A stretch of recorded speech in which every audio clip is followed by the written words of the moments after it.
Hey everyone, hope you're doing well.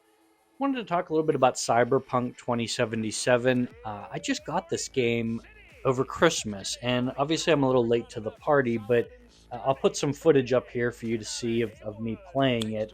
But I just wanted to kind of do a vlog style, just sort of talk about my thoughts regarding this game and how it surprised me in ways that I didn't really expect. So, like a lot of people, I did not pre-order this game. I'm not really a big open world game person anymore. Even though the cyberpunk thematics are like that's exactly the type of thing that I like. I love Blade Runner. I love a lot of different science fiction, but that cyberpunk aesthetic. Tokyo Ghost is a comic that really does a good job of getting that cyberpunk feel into it, and obviously all the William Gibson novels from the '80s and such. But I just didn't really love The Witcher 3. I know that's a kind of a hot take, I guess, but I bounced off of that game twice, and I just figured that this was just going to be another bloated open world game, and another one that I'd bounce off of because I've not played an open world game extensively for over 5 years, with the exception of Ghost of Tsushima. And yeah, I just didn't think I would like this game, but I got it for like $20 around Christmas, and I thought, this game has a checkered past, that terrible launch where there were so many bugs, but apparently most of it's been ironed out, so I'll give it a shot. Man, I was really, really surprised how much I love this game. Not like, but love. I mean, again, it's been tainted by that bad launch, and deservedly so. But if you didn't know about any of that, you would play this game, you'd fire it up and be like, "Yeah, this is the next big thing," just like they promised from 2020. This is the next big thing, and it really is because it's to me it's so much better than the kind of things Bethesda is doing right now. Like I think it blows Starfield out of the water. I don't even think it's a contest. Starfield to me was more or less a cookie cutter Bethesda experience, but in space. Cyberpunk, however, it's definitely a little more story driven. So you don't have quite as much freedom in Cyberpunk as you do in maybe like a GTA or something like that, or at least it doesn't feel that way. I would also say the extracurricular stuff that you can get into is not as heavy as GTA. I actually like that. My favorite Rockstar game is the original Red Dead Redemption because I think it's kind of like GTA but without all the fluff. So I don't need to have 16,000 different activities to do. Um, the number of different things to do in Cyberpunk is probably a little disappointing, though. It's not a deal breaker for me, however. Now, the graphics, I'm playing this on the Xbox Series X. I think it looks really, really good. I wouldn't say it looks phenomenal, but if it came out in 2020 free of all those bugs and I played it at the end of 2020, I probably would have been blown away. I think the game looks awesome. And again, this is a Series X, which is a fairly powerful machine, but it's not a super high end PC either. So I can only imagine on a super high end PC what this game would look like. But I think it looks really good overall. Uh, the biggest thing about the game, though, that I think elevates it over so many other games like it is they really did put the requisite work into this world that they've built. I assumed when this was based on Cyberpunk, the role playing game or whatever. I mean, it's more of like a genre at this point, but technically it's based on the tabletop game. When I heard that, I figured, well, it'll have neon lights and kind of like a dystopian city with a bunch of neon lights, and it's going to rain a lot because that's what everyone thinks Cyberpunk is just in the future there's more robots and there's more neon lights.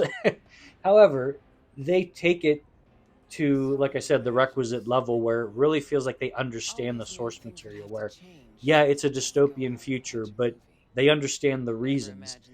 The game really does follow through all the little notes that you pick up, all the story bits. The story itself, the main story is just a really nice bit of cyberpunk science fiction. It's a really good story that I think is fairly unique. So I dig it a lot. It hits all the right notes for me as far as like if you enjoy cyberpunk stuff, just in general, this will do it for you. This takes it seriously. It understands where the genre is coming from, the messaging that it's trying to get across to people. It understands all of that and executes it all extremely well. So, as far as the gameplay itself, it's a combination to me of GTA, and it's actually more like GTA to me than it is like Fallout, but it's sort of a combination of the two, in my opinion. When I'm driving around and causing trouble and smashing into things, it feels a lot like GTA. When I'm in first person, it feels a lot like Fallout. So take that for whatever it's worth. But again, the atmosphere and everything is just so incredible.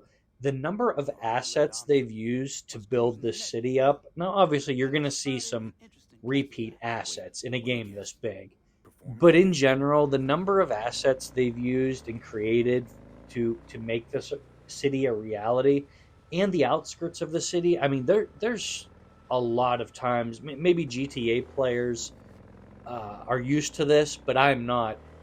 There's literally moments where you definitely feel like you're in one part of the city, like you're downtown, or you're on the outskirts, or you're in the industrial part of town, or you're in the quieter suburban sort of edge of town. It does such a good. It feels so big. I love exploring it. It feels the world feels so massive. There's and again, it's a little disappointing because there's not as much to do as I would have liked. I think one thing that other games do much better than this game is just spontaneous things that happen to you, random interesting or funny things, or just like random people that you'll stumble on that'll give you a quest. There's not very much of that. It starts to feel not as organic as it could, because it seems like you're picking a mission, you're finishing the mission, and then you're purposely picking another one. Um, I like exploring in this game just because of the sights. It's very impressive to see everything that they've built, but when you take your eyes back down to the street level, there's a lot of cool little shops and buildings and skyscrapers. You can't go into any of them or do anything in them.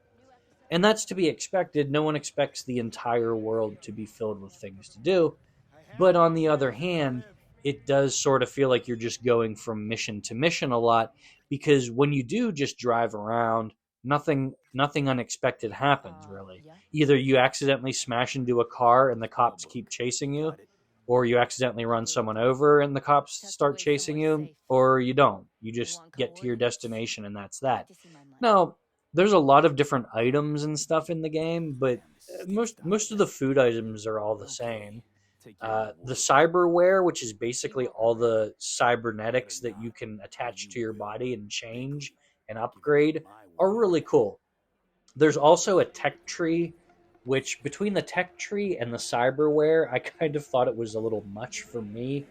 I don't like games that are like super bloated, especially open world games that are super bloated. And I think it kind of rides that edge. It doesn't quite get over the top, but it comes close. And frankly, I don't pay a lot of attention to my stats and my cyberware as much as I would if it was a little more streamlined. I mean, there's cyberware that you can install to like 8 different parts of your body, and then there's like 7 different categories of stats that you can upgrade. And then within those categories of stats, there's little abilities that you can buy as well. So like there's layers to both the cyberware and just your general RPG statistics, and it's a lot to pay attention to, in my opinion. As far as what I like, I think it's a little overdone, but some people will love it. They'll love tinkering all that with all that stuff. So overall, this is to me, if you can forgive the bad launch, or if you're like me and you waited, I highly recommend it. It's one of the better games to come out in the last few years, no doubt about it. It lives up to all of the hype that it didn't deliver on at first. But I would say now that it very much has. It has some limitations. It still has a bug here or there for sure. Nothing that a Bethesda you wouldn't see in a Bethesda game though. So I don't think it's a huge problem. Just save whenever you get a chance, and it won't be an issue. I don't think I've had any game breaking bugs that I'm aware of. There might have been one, but I don't recall. It might have been something where I had to retrack about a half an hour.